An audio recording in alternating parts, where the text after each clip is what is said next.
person who needs no introduction, and she's part of this News 18 family, and I'm so proud that she is.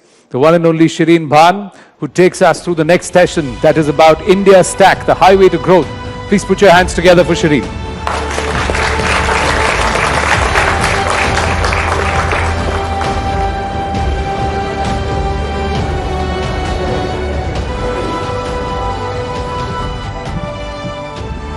Good evening, ladies and gentlemen. I have the onerous task of following up on S. Jaishankar, and I have to tell you that this is a very, very nervous situation to be in, because it's a very tough act to follow, but I promise that we are going to have a conversation that is going to be very, very engaging. I have three very provocative speakers who will join us here to talk about an issue that is top of mind and also occupies a big part of India's growth agenda.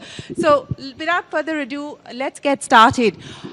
Bill Gates was in India a couple of weeks ago, and this is what he said. No country has built a more comprehensive digital infrastructure than India. We need innovation from the world, but specifically, we need innovation from India. To talk about India's digital ecosystem as well as the engines for growth, joining me now are three very special individuals. Ladies and gentlemen, please join me in giving a warm round of applause as we welcome the Secretary of the Department of Telecommunications, K. Rajaraman. Mr. Rajaraman, can we have you join us here on the Rising India stage? Also with us is Mr. BVR Subramaniam, the new CEO of the Niti Aayog. Mr. Subramaniam, please join us on the Rising India stage. Ladies and gentlemen, a big round of applause. And the man who is creating milestones with UPI, the CEO of the National Payments Corporation of India, Dilip Asbe, joins us here at Rising India. Gentlemen, thank you very much for joining us. Mr. Rajaraman, the middle is fine, sir. The middle seat is fine, and we'll get Dilip right at the end.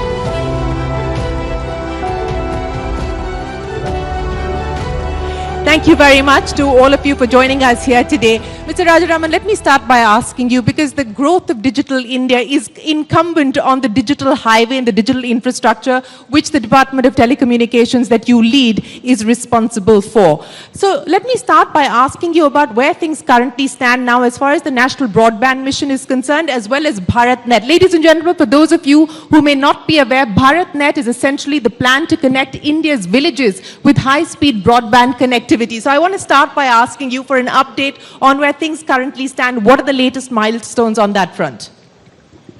So, it's a pleasure being here in this very diverse audience.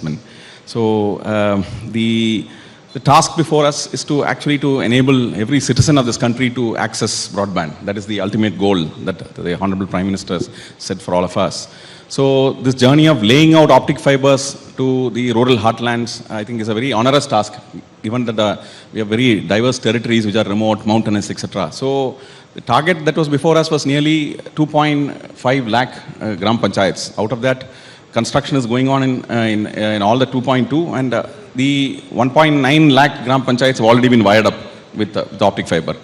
So in October, we took the decision of actually commencing the monetization. At the end of the day, I think they must be put to use. So we have come out with a commercial plan, which is not, which is partly subsidized, in the sense that we give the box for free. And we also provide bandwidth at a reasonable cost. And today we have reached, in the last 4-5 months, we have reached about 2.5 lakh households. They are wired up with fiber connections. And we couldn't believe that the per household consumption has reached nearly about 160 GB per month, which is amazing, I think. So therefore, there is a huge pent-up demand out there. Mm-hmm. And I'm sure that the way we are going to expand now will actually satisfy that requirement for information and the connectivity to the world, I think. So I believe that BharatNet has a great opportunity to actually be a complement to the mobile networks. While 5G gets rolled out, the mobility aspect of connectivity will get addressed. But I guess there is also a parallel requirement for connectivity at the households, where penetration may be inadequate. Yeah. So people have requirement for online education, for businesses within the households, and perhaps even doing online businesses, I mean e-commerce and so on and so forth. So they will require a complement between the mobile and the fiber, and we believe that this is a great opportunity that we have before us. You know, you talked about the opportunity and you also talked about how many households you've managed to connect so far. But you also alluded there to monetization. But there was a lot of chatter about the fact that monetization had actually been derailed, that there wasn't that much public-private, there wasn't that much private interest in wanting to partner with the public. So are you saying that that's not the case? Is there private sector interest? No, it's a very good question. See, incidentally, fixed line networks, optic fiber networks are very expensive to maintain, especially because we have a huge construction work going across the country. We have a huge number of programs. India is forever under construction. Yes. So therefore, cuts, I mean, every fiber network suffers nearly about 4 cuts per 1,000 kilometers per month. So the cost of maintaining an fiber optic network is very onerous. So therefore, and coupled with that, we have a low, I mean, what do you say, expected revenue base in the rural areas.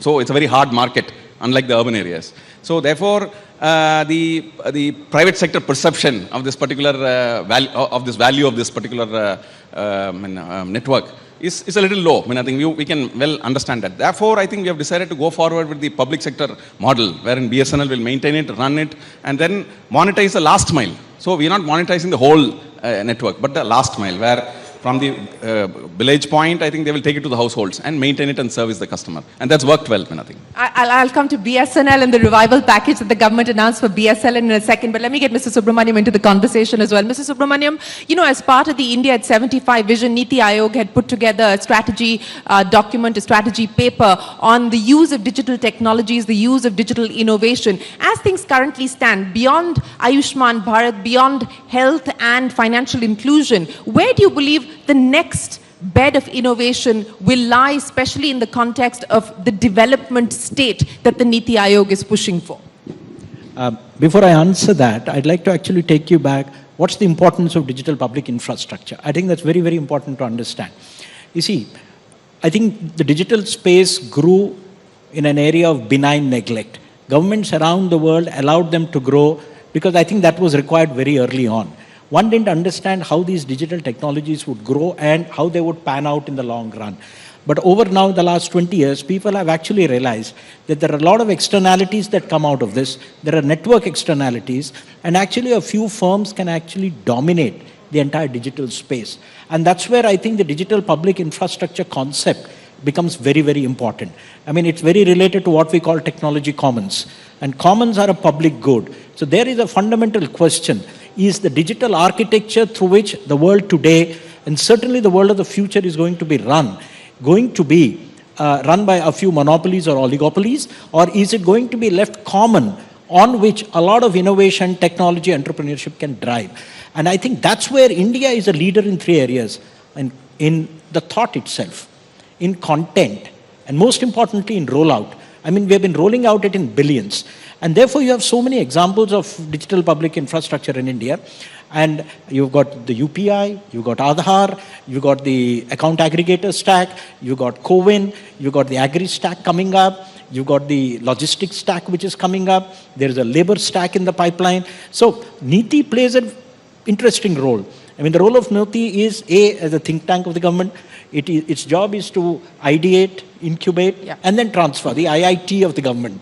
So as the IIT of the government, I think it's done it successfully. It pushed digital payments. I think it's in the process of pushing a couple of other things. I mentioned agri, I've talked about labor, I've talked about logistics. I mean, the portal was conceived here, but then now you have a department taking it forward. So I see a bright future, and I see this space being an area which will actually drive Indian technology and much more Indian entrepreneurship in India and globally.